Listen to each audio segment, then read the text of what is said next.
Me as the Ryler. And the glue holding it together in the background is Miss Kawesa. What's up, Good Kawesa? I know you morning. got your hands full. You good? What's up?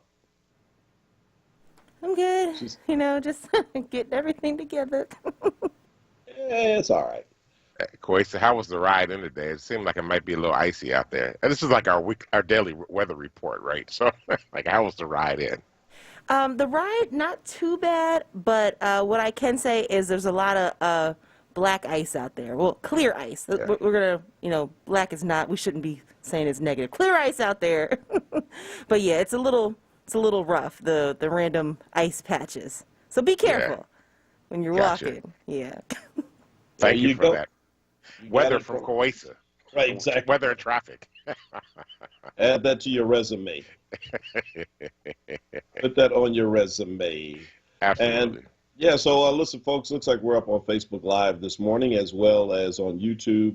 Of course, the Word app, that's WURD, just in case, I don't know, you're like just some random person who doesn't know who we are. You were just flipping the channels this morning, ran across us. You can check us out at 900 AM, 96.1 FM. Just glad to be here today. Glad to see online this morning joining us in this conversation. See Bishop Peggy, Tawanda from Lancaster. She hates that. She's like, Lancaster's in California, and PA is Lancaster. Don't ask me why it's Lancaster, but it's Lancaster. I also got Rochelle Balau, Sheriff of Philadelphia County, tuning in. Kanisha, back from Mississippi. Rob Garland, Asa Khalif, community activist and organizer. Joe Simmons, always wanted to rub in our face that he's in sunny Florida. We got to deal with snow. Miss Bernita, Connie, Raphael, Mabel. The whole gang is here, and others are tuning in as well. Hit the share button on Facebook Live. Bring others into this wonderful conversation because today we got a lot to cover, and we don't have much time to do it. So come on, let's get going. Hey, bruh, Yes, sir. looks like it's going to be like in the 50s tomorrow. Yeah, they could have used the 50s yesterday. Well, it's going to be in the 80s in Texas in some places. Oh, they need Dallas that is going down to be there. just 79, but they still don't have water. Nope, and their systems are going to be jacked up for a minute. They have some real challenges down there in Texas.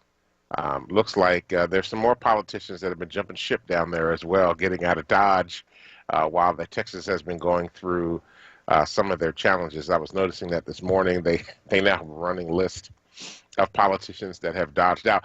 It's called cruising. Wow. Not The on a latest. boat. Not on a boat. Not not rolling up and down the strip like we would do in our cars back in the day. Yeah, we're gonna cruise on Friday night, Saturday night. You'll see us out on MacArthur.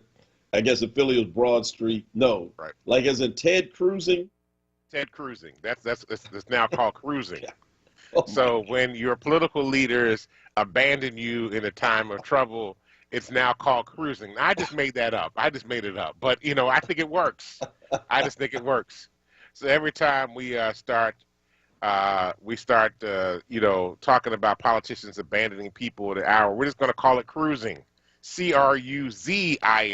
Cruising. Wow. Yeah, I mean, well, little Black History moment. That's what happened in Philadelphia during the yellow fever epidemic. Richard Allen, our AME Church founder, and Absalom Jones, founder of the African Episcopal Church of St. Thomas, first Black Episcopal priest.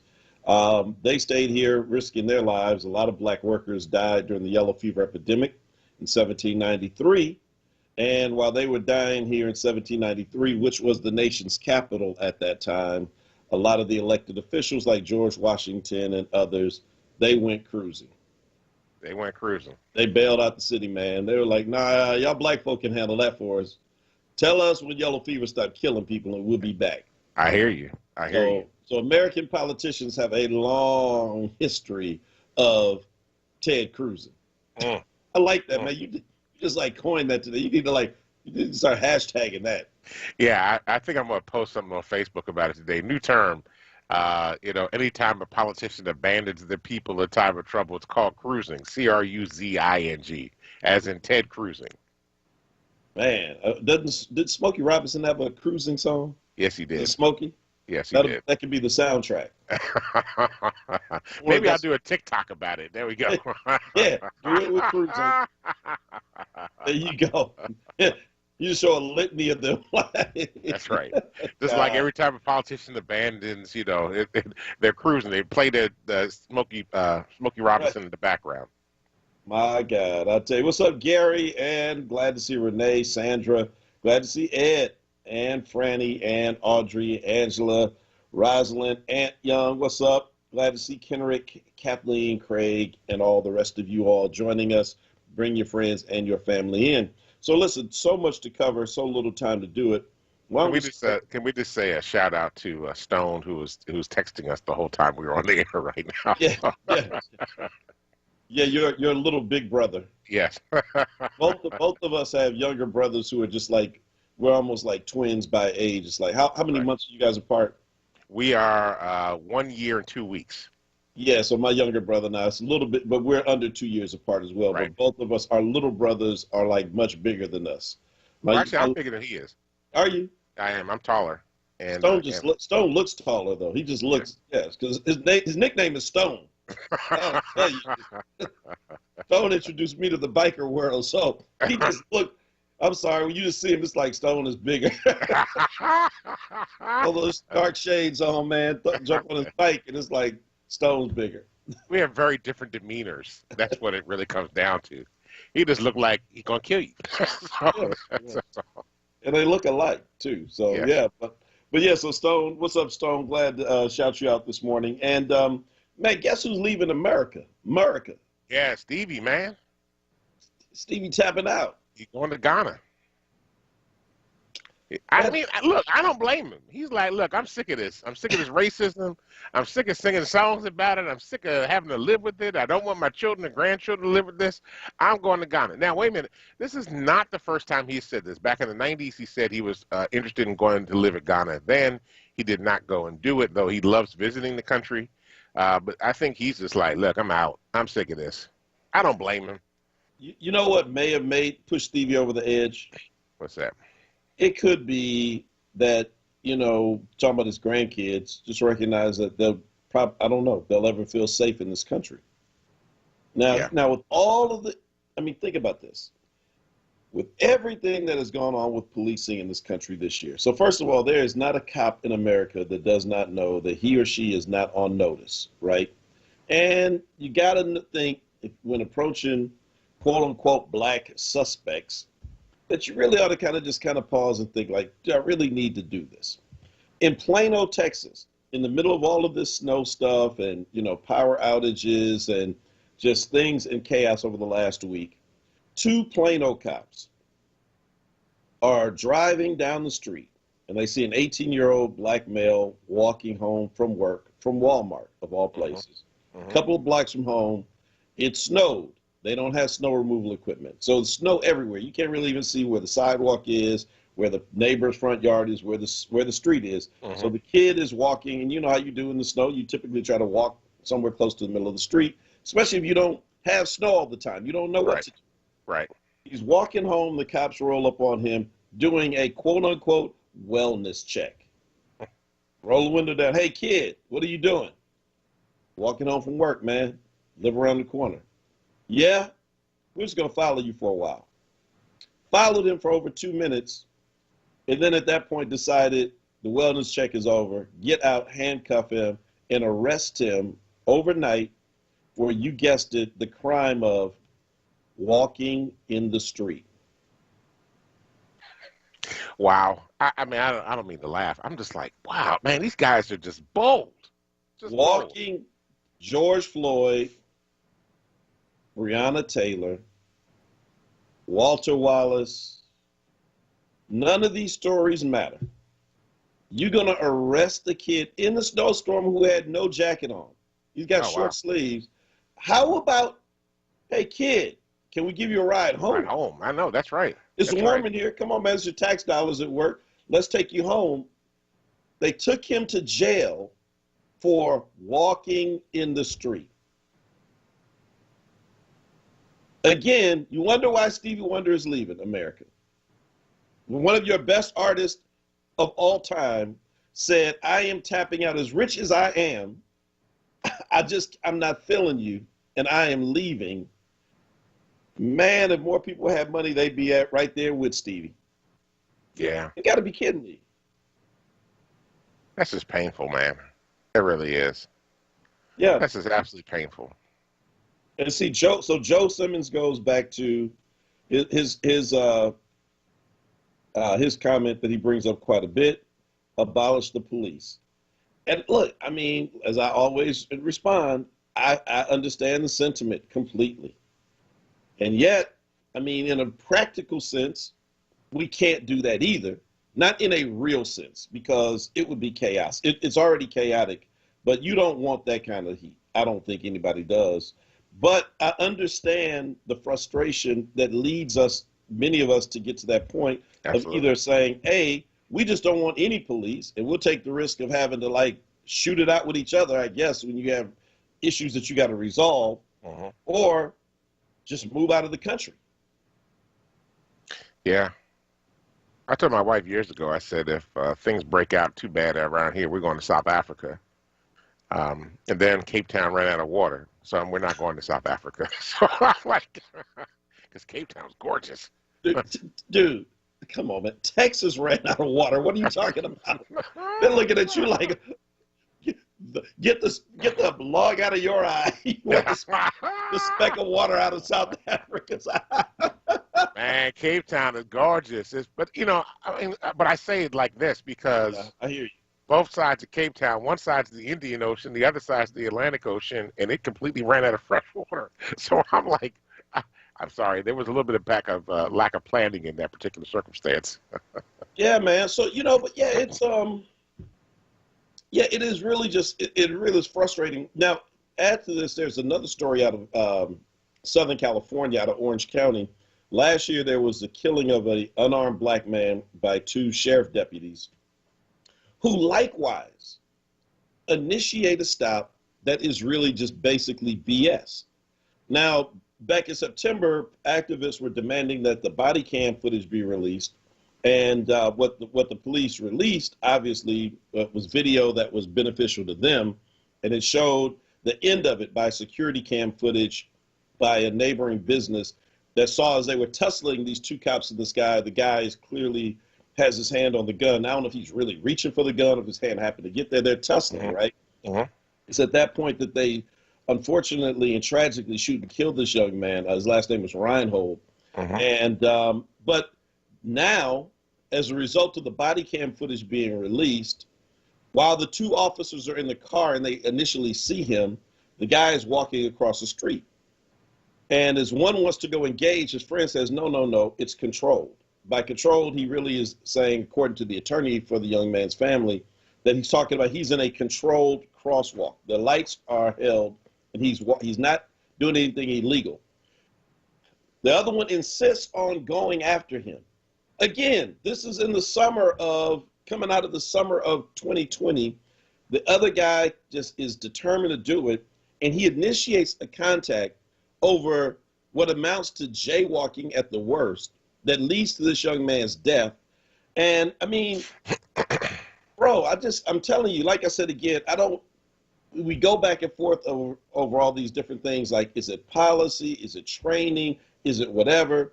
And I mean, you just can't legislate white supremacy and racism out of people. And that's the thing. And that's the problem. And there's no test for it. People can tell you anything to get on the force. But in this moment where you got a partner in the car telling you on camera, dude, leave it alone. Ain't nothing here. Let's go about our business. No, I think he's up to something. And I mean, and your quote unquote hunch that leads to nothing ends up with this man dead in the street. I mean, it's just, I would say it's unbelievable, but unfortunately, it's all too believable. Unfortunately, it is. Yeah. What would have been unbelievable if both of them said together, you know what? You're right. Let's just keep it moving. He ain't doing nothing. That would be unbelievable. That's right. It's 6:22. We got to take a quick break. When we come back, we'll continue this conversation. Glad to see those of you joining in this morning. Glad to see Diane, as well as Will Mega and Renee. and others. Hit the share button. Glad to see my sister from California in as well. What's up, Sharon? We'll be right back on the other side. It's the Power Hour. Okay, Her's new fire potato chips and cheese curls, they are spicy. Whew, they're hottest snacks yet. Hold on. Whew. But you know, it's not just heat. There's some nice sweet and savory stuff going on too. Ooh, there's that heat again. It burns, but it burns so tasty. Ooh, that's hot. Find Her's Fire Snacks at your store today. Whew. Taste the flavor, feel the heat, break out the Her's. I went to check on Pop today. We put our hands up to the glass as if we were touching. But really, the only touching part was that we both tried to smile. That's no way to say hello or goodbye. COVID-19 vaccines are here, but until enough of us are vaccinated, we'll all still need to help slow the spread. Keep a 6-foot distance, wear a mask, and avoid indoor social gatherings. Learn more about vaccines and slowing the spread at cdc.gov/coronavirus. Brought to you by the U.S. Department of Health and Human Services. Join WURD's Charles Ellison on Tuesday, February 23rd at 10 a.m. for a special broadcast in partnership with Philadelphia Forum for Faith, Law, and Giving for a conversation on the legacy of Reverend Dr. Leon Sullivan as we celebrate his extraordinary accomplishments and explore how we replicate and expand his strategies to build and sustain community and economic development. This discussion will feature community leaders in conversation with Charles Ellison. You won't want to miss this special broadcast, Tuesday, February 23rd at 10 a.m. exclusively on WURD Radio, 96.1 FM and 900 AM WURD. Streaming live on WURDradio.com and the WURD Radio app, or watch live on WURD TV via Facebook and YouTube. You're listening to WURD Radio, 96.1 FM and 900 AM WURD. Independent Black Media. Welcome back to the Power Hour. This is Dwayne Royster along with Mark Kelly Tyler. We're here Monday through Fridays from 6 a.m. to 7 a.m. to bring you the latest in news, happenings around Philadelphia, and of course, our opinions. And we have plenty of them. Plenty of them. We're just continuing and wrapping up a conversation around the issue of ongoing police brutality, police extrajudicial killings that are occurring during the pandemic for people that are doing innocuous things like walking across the street. Or walking in the snow. Or walking in the snow. I mean, see, this is the part that we don't, people don't believe us or believe, folk, when we come back and say, when someone is like, you have this like traumatic encounter with the police, ends in an arrest. I mean, and nowadays, hopefully that's all it is. Yeah. The young guy who got arrested for walking in the snow, looking at the story out of California, ought to be glad all that happened is he spent the night in a jail cell in Plano, Texas. But, when you tell people this, folk who don't have an experience with being black in America, they look at you cross-eyed. And it's like, come on, man, seriously. You had to be doing something, right? But that's the way we used to think, too, right? We used to think that, people got arrested or got beat up by the cops because they deserved to be arrested and beat up by the cops. And now, black folk were like that. We used to, say that too, just, stay clean, you won't be bothered. Well, that's not true. You can do the right thing, and even doing the right thing, you are continually harassed, abused, and disrespected by the police department. It's absolutely unacceptable behavior by any means. And I think what's happening is an awakening on our part, on a lot of people's parts, that policing is just about white supremacy, and it's about protecting white businesses and white politicians and oppressing the black community. It's about chasing people down and threatening them and not allowing them to be able to live with dignity and respect. Yeah, and again, to your point, look, policing is the symptom. Let's never forget. It is a problem to be sure. And one of the biggest problems we face, but it is not the problem. Because police officers are like, they're it's human beings, right? Well, not even that. They're employees is what I'm getting at. You're right, they're human. But I'm saying in the sense of, it's like saying in the middle of a war, that the problem is these soldiers out here killing people. Well, yes, that is a problem, but let's not forget that the soldiers are there because they were sent by someone. That's right. And they were given permission and authority to turn those guns loose on people. So you can't really necessarily, I mean, yeah, you can blame the soldiers for overreach, but at the end of the day, you have to go to the source. And it's the elected officials who empowered them and the business community that's often running the elected officials. And so to talk about policing in America and not to name that, because cops do this because the system allows them to get away with it. If there was for a moment when they thought that, God, if we stop this guy in Plano and we arrest him, you already know the hassle, the paperwork, the fact that we might lose our jobs, we're going to get demoted. Man, I'm not touching that. Why don't you do this? Treat every black male that you see, where right before you get ready to hassle that person, envision them as a 16-year-old blonde white girl who is the daughter of the most powerful person you know, and then act accordingly. Keep it moving. Keep it moving. Treat them like you would treat her. So if you saw her jaywalking, what would you do? It ain't worth it. Keep it moving. I mean, maybe that would, I'm just saying, because there ain't no way she's going to end up on the ground being tackled by two people for jaywalking to the point you got to shoot and kill her because now she's reaching for your gun. No way she ends up in jail for walking home in the snow. She gets a ride with the sirens on and police escort and walked to the front door and made sure that she is in the house and all is well. Give us some of that. Well, I'm going to Ghana with Stevie. Leslie, pack your stuff. Tell the children we're going with Stevie to Ghana. Jesus. I hear you. I mean, look, this is a perennial problem. But I think, like you said, policing is just a symptom. I mean, the real causality is white supremacy, and it is the issue about people being afraid. If black folk really treated white folk the way white folk treated black folk, then they might have a reason to be afraid. But I mean, right. Let's be real, right?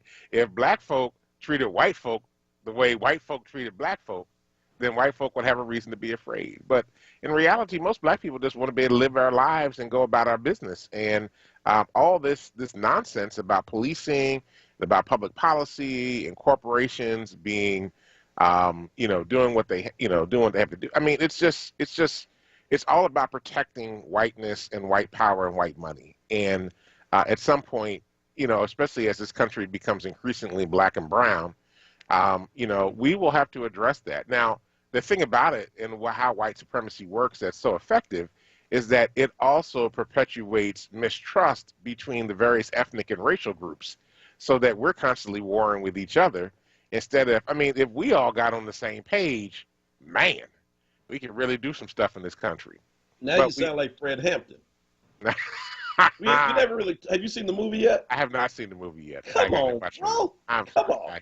Look, I'm a little behind on the movie thing. I've been a little busy. Black Judas, you got to see it.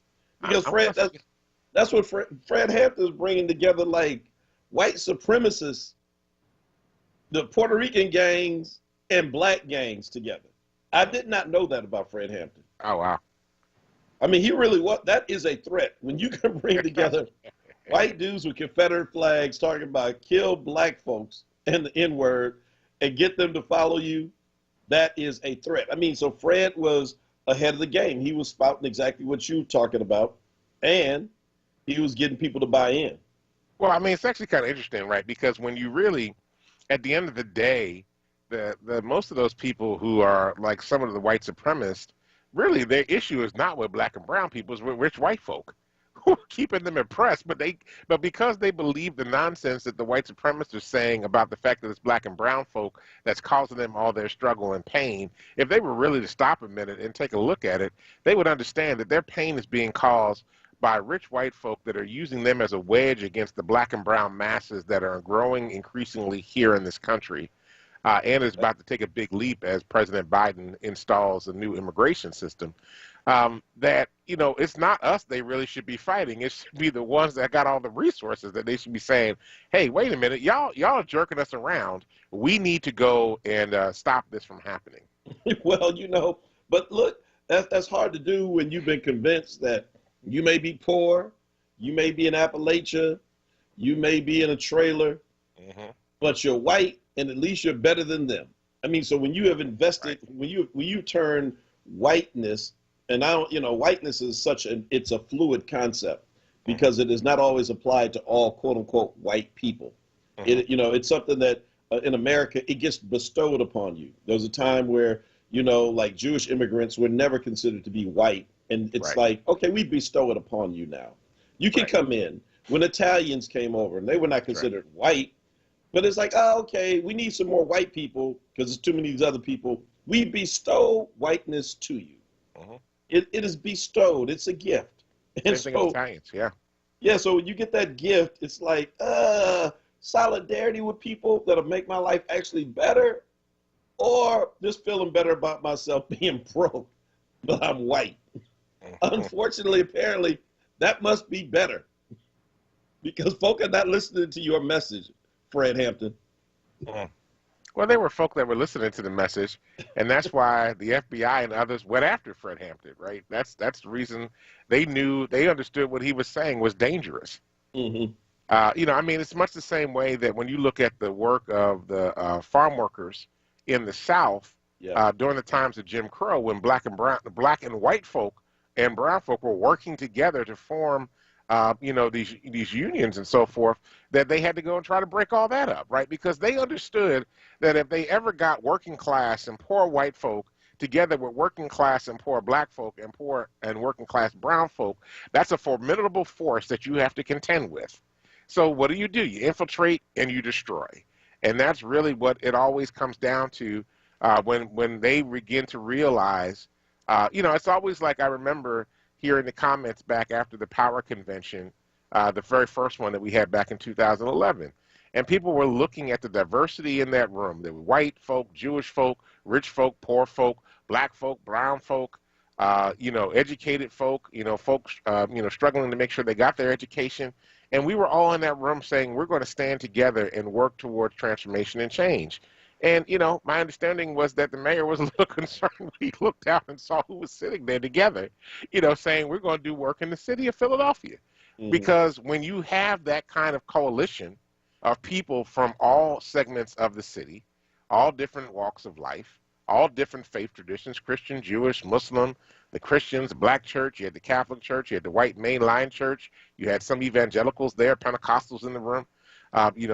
When you have all those folks sitting there together saying we're going to work together, and you perceive that you are God, then the only thing that you can do is confuse the language and try to, bring down what they're doing because you recognize they might have too much power.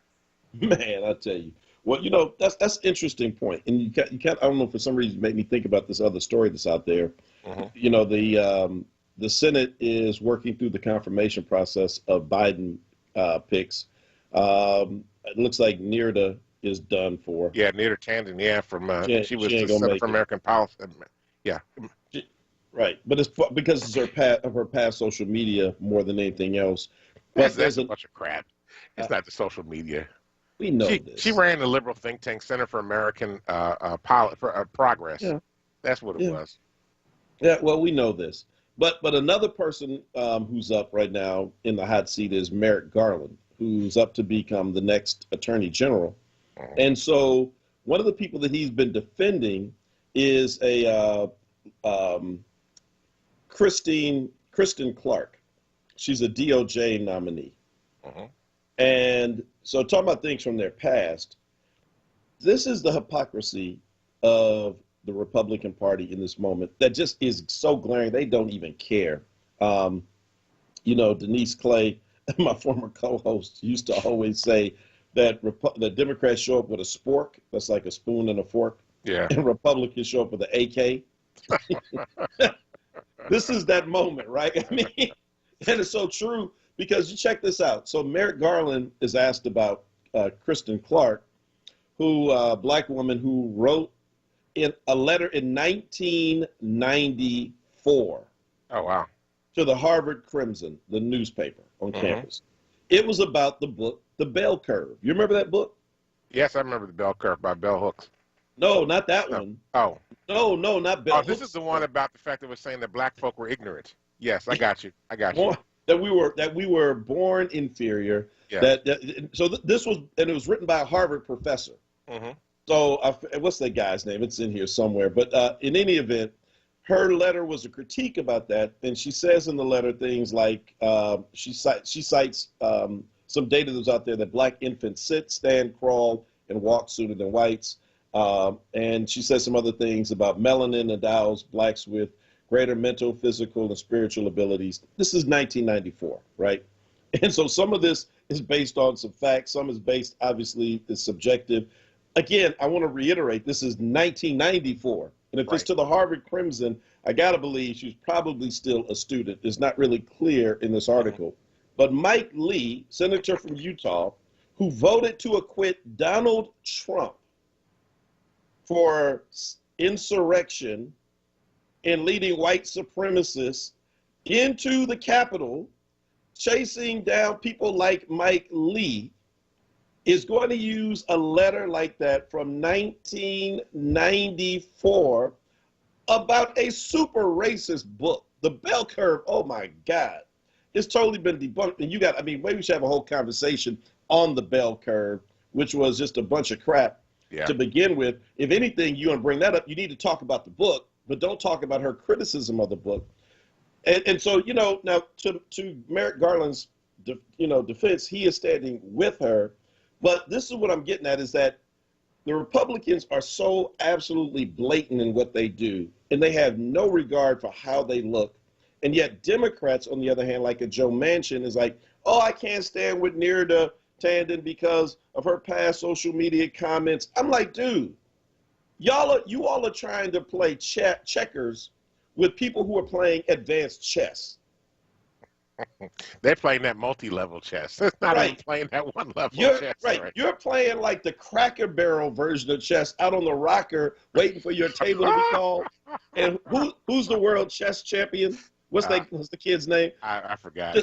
Insert Russian name right now. Right. So whoever that Russian guy is right now, who is the world champion at chess, that's you. Like a 6-year-old at Cracker Barrel playing that guy.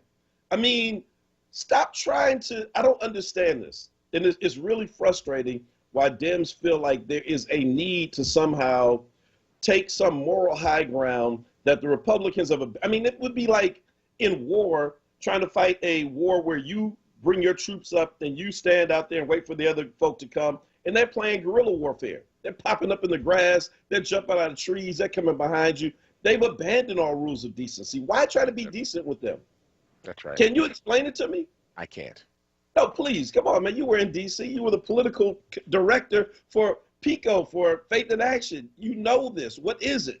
I can't explain it because, let's give you another example. Merrick Garland yesterday, and I know we got to go to break in a minute.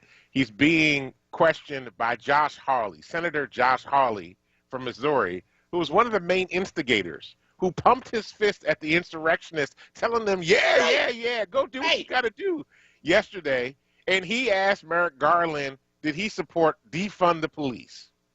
Merrick Garland said, President Biden says he doesn't support defund the police. I don't defund the police. Mm-hmm. And then Merrick Garland gets a little snarky and goes to talk about what happened on the day of the insurrection. Well, see, that's what. Look, if I'm a Democrat right now, and every time the Republicans bring up anything, I'm just going to answer with one word: insurrection. That's right. January 6th. That's all you guys say. Insurrection. I'm sorry, sir. My answer is the same. Insurrection. What about her pet insurrection? Y'all tried to take down the American government like this is Myanmar. Yeah. And you have the audacity and the nerve to bring up somebody's tweets like a Neera Tanden or a 1994 letter by this young attorney who I believe was still a college student or at best a law student from 1994. And you all are standing pat with white supremacists today? Yep. You just voted to acquit this man a week ago. And you have the nerve. That's what I'm saying. I don't understand the Democrats. Stop trying to be decent with people who have abandoned decency long ago. We're past the break, like you said, 6:42 a.m. We'll be back with the last segment in a few moments. Don't go anywhere. Hit the share button. Enjoy this conversation. Just one more step. You got it. You're doing great. This is the sound of a nationally ranked top rehabilitation hospital, home to the largest collection of robotics in the United States, where we continually exceed patient expectations. Because no injury is too severe or too minor for our care. There you go. This is the sound of success. Moss Rehab. Challenge accepted. Looking for an exciting and well-paying new career opportunity? MCAP is a free manufacturing career accelerator program. In just 7 weeks, learn new career skills, earn industry certifications, and connect to manufacturing companies who are hiring. To see if MCAP is right for you, call 215-770-7101. That's 215-770-7101. MCAP is brought to you by Drexel University's Goodwin College of Professional Studies in partnership with EDSI Incorporated. MCAP is an equal opportunity program. Diverse candidates, including women and people of color, are strongly encouraged to apply. Clark Roofing salutes Black History Month with over 30 years of quality roofing experience, providing exceptional customer service, honesty, and professionalism. For service, call 215-365-ROOF. That's 215-365-7663. WURD Radio celebrates Black History Month with Black Artist Story 365. Brought to you by Keystone First and Commonwealth Charter Academy. Welcome to Black Artist Story 365. My name is Envy McKee. Get into this episode where we explore the art and artistry of revolutionary poet Nikki Giovanni. Yolanda Cornelia Nikki Giovanni Jr. was born in Knoxville, Tennessee to Yolanda Cornelia Sr. and Jones Gus Giovanni. In 1960, young Queen Nikki began her studies at her grandfather's alma mater, Fisk University in Nashville, as an early entrant. In 1967, she graduated with honors with a BA in history. In 1968, Giovanni attended a semester at the University of Pennsylvania and then moved to New York City. She was an active member of the Black arts movement beginning in the late 1960s. 1971's Ego Trippin' is one of Queen star Auntie Nikki's most famous pieces. I walked to the Fertile Crescent and built the Sphinx. I designed a pyramid so tough that a star that only glows every 100 years falls into the center, giving divine, perfect light. I am bad. 1978's Cotton Candy on a Rainy Day is one of her other more noteworthy collections of poems. She and the late James Baldwin wrote a book together, did you know that? Titled A Dialogue. The two authors speak blatantly about the status of the Black male in the household. She published Those Who Ride the Night Winds in 1983. In 1988, volume Sacred Cows and Other Edibles, Acolytes, and On My Journey Now. There's also 2009's Bicycles Love Poems, Chasing Utopia, a Hybrid from 2013, and that's literally just to name a few. So that's it for this episode of Black Artist Story 365. My name is Envy McKee. To hear more, tune into The Envy McKee Show, Friday nights, 7 to 10 p.m., right here on WURD. Black Artist Story 365 was brought to you by Keystone First and Commonwealth Charter Academy. The gold standard and market leader in public K-12 cyber education is proud to celebrate and recognize Black History Month. Visit ccaeducate.me to learn more. Now, a traffic update on WURD Radio.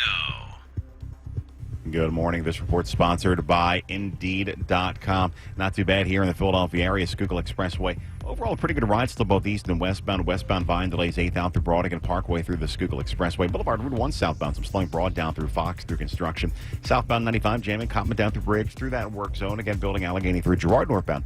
Looking good. 55 northbound. Deptford into 42 now. Slow ride. Find quality candidates with Indeed. Instant Match. Indeed searches through millions of resumes in their database to deliver candidates who fit your job description instantly. Claim a $75 credit on your first post at Indeed.com/credit. Terms and conditions apply. For more traffic information, log on to SIGAlert.com. Jim Lockwood with your Philadelphia area traffic. You're listening to WURD Radio, 96.1 FM and 900 AM WURD, independent Black media. Welcome back to the Power Hour with Mark Kelly Tyler and Dwayne David Royster. Hey, WURD family. WURD Radio is a devoted team of hosts, producers, and staff doing everything we can to serve Black people. As other media outlets grapple with trying to discover the needs of the Black community, WURD puts those needs front and center, and we fight for them every day, all day. As we enter the final week of Black History Month, we know that our work is a part of history, a history of Black voices that refuse to be silenced. We honor and call the names of those who've made Black history. There's Mary McLeod Bethune, James Baldwin, Garrett Morgan, Elijah McCoy, Malcolm X, and the list goes on. But how are you making Black history? This is one of the most challenging times in history, and we need you to stand with us. For $90 per year, $1.73 per week, or 24 cents per day, you can take action. Let us know that what we do matters to you. Sign up today at wordradio.com/join now and type in the name of a person in Black history that you honor or the host that sent you and be heard. For more information, go to wordradio.com/join now. Again, wordradio.com/join now. Become a part of the WURD family. It's good for you. I know. I did it. It's like, everybody's like, it's like you're like rolling, like, yeah, we got to stand together. Yeah. We got to be together. Yeah. We need to lift each other up. Yeah. Give me $90. Huh? Yeah, well, it takes money to stay on the air, you all. Come on now. This is not free. It's not free. And so, yeah, let's support WURD Radio because this is one of those things that you will certainly miss when it's gone. I just put it in the chat box, too. You can hit that, well, if I can get the thing to come up, and you can go ahead and join right now.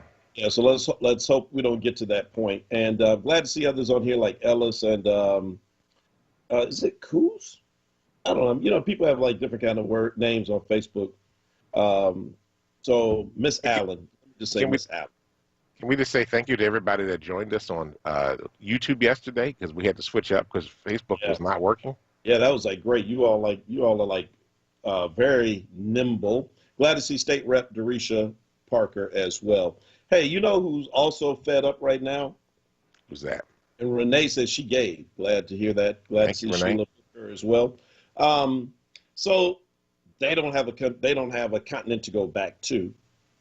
So they just have to like stay here and fight. The indigenous folk, Cherokee Nation told Jeep yesterday, knock it off. Mm-hmm. Take the word Cherokee off of Grand and off of all of your products. We just call it Jeep, like the Washington, formerly known as the Washington Red. I won't even say it. Let's just call them the Washington Racists. They're now the Washington football team. And so the Cherokee Nation is saying, we don't want you using our name anymore to brand your vehicles. Yep. So take it off. But you know what I see coming in the future, right? What's that? A settlement. Maybe. They're overdue. I see a settlement coming. Overdue. I mean, would be the worst thing. It's like, if the Cherokee people authorize you to use their name and we're being given some kind of actual financial benefit that's helping the Cherokee Nation, and as the nation, they decided that they wanted to do it, I say God bless. Because, I mean, typically what's happened is, in a lot of these cases, it's not been a particular tribe that's been called out or branded. It's been like some offensive use of the name for like all, native people or indigenous people. But in this specific case, it is about the Cherokee Nation. And so, I mean, what do you think? Should they take, I mean, what if they come back and they say, you know what, you're right, it's long overdue. We made billions off the name. We're going to make billions more. We're going to cut you in. And in fact, tie the endorsement even closer and really do some things to honor your people. Should they take the money? Sure. Well, Mega said reparations. So, that's right. I'm like, hey, matter of fact, you're going to build us a couple museums. You're going to help us fortify our land, give us some money to build some casinos that you won't get any money out of. Help us build new housing stock. Yeah, absolutely. Everybody gets a car. It's all good. We can figure that out. Well, Ant asked, what would Herschel Walker do?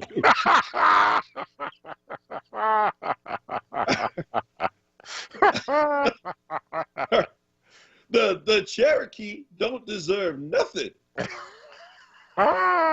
They don't own that name. Look, here's the hypocrisy. Let somebody go out there and use Herschel's image unlicensed. I know. Arun is talking about that out there, too. Arun's like, look, people licensed the use of their name and or likeness. Right. Yeah.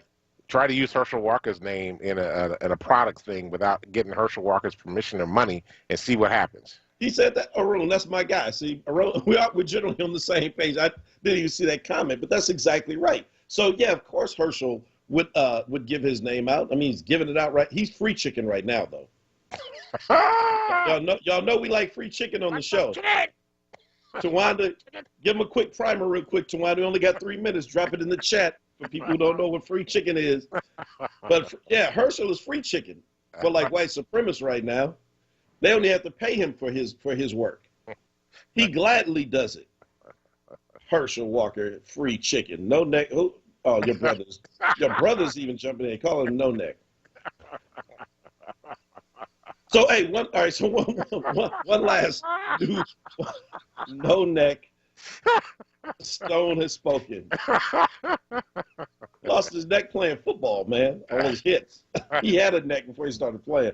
But listen, the Supreme Court was in the news yesterday. They were busy. They have opened the way for the Manhattan DA to get Donald Trump's tax returns and other information. So this case is going to become much more interesting. But the other piece I thought was more interesting and a direct connect to Pennsylvania is that Clarence Thomas led a dissenting opinion about a case they didn't even pick up, which is Pennsylvania's state Supreme Court that allowed 3 extra days to receive ballots in the election that were properly, stamped by the post office. They didn't allow you to vote late, but they recognized that, that these ballots were going to come in late because of what Donald Trump did, primarily to disrupt the Postal Service. Right. And so, but Thomas went in on them.